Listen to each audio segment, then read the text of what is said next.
I'm here with my boy, Sam Parker. Thank you so much for being on the show. This guy is from My Credit Repair. He's actually helped a lot of my clients. I'd say, dozens. But one thing we want to talk about today was the fact that, like, a lot of people have this sketchiness about credit people, if you will. Sure. Like when they were modifying loans, like kind of a bad rap. Kind of like how brokers were in 2008, right? Yeah. So, but I have fully trusted when people try to solicit me for, we got a shout out for this video. You hear that? Yeah.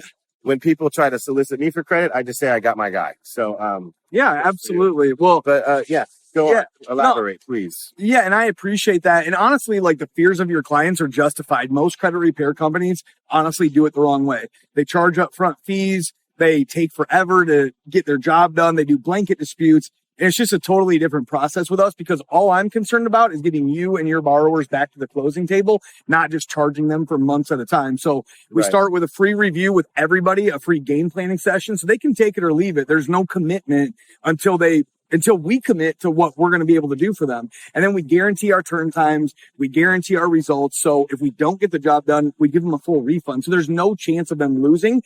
And what we'll do is be super transparent from the very beginning, let them know what they need to do to help themselves, let them know what they can expect of us. And then we just get to work. So it's just a totally different experience than what they would have seen, like with an internet-based company, or maybe a local company that's only a 1 or 2 man shop, something like that. Right.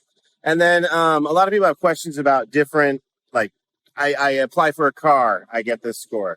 My free, this creditreport.com has this score. Yep. I run your credit.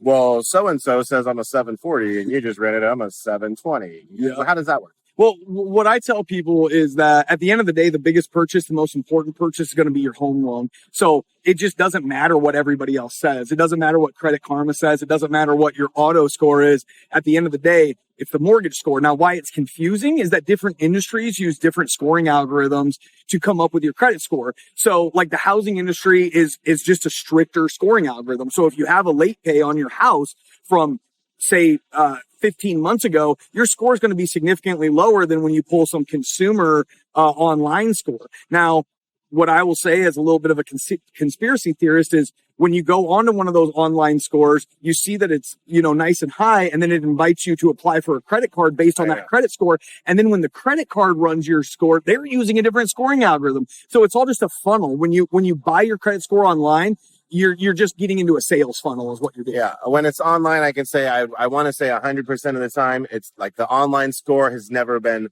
lower than the score I run. Right. Always higher, always, and over in the margin, you see that offer for this great credit card based on your score. So, it's just knowing what really matters. And I know that there's frustration with clients when they come in thinking that they know what their score is, and then your score is different. But again, at the end of the day, it's like your score is telling the truth and the other ones are kind of fluffing them. And we just don't, that one you can just throw out. It's a consumer score is good to keep your eye on credit, but you just cannot go by it. It's just going to be inaccurate. Gotcha. All right. Well, I appreciate you, man. Thanks for being on the show. Thanks for having me on. Right on.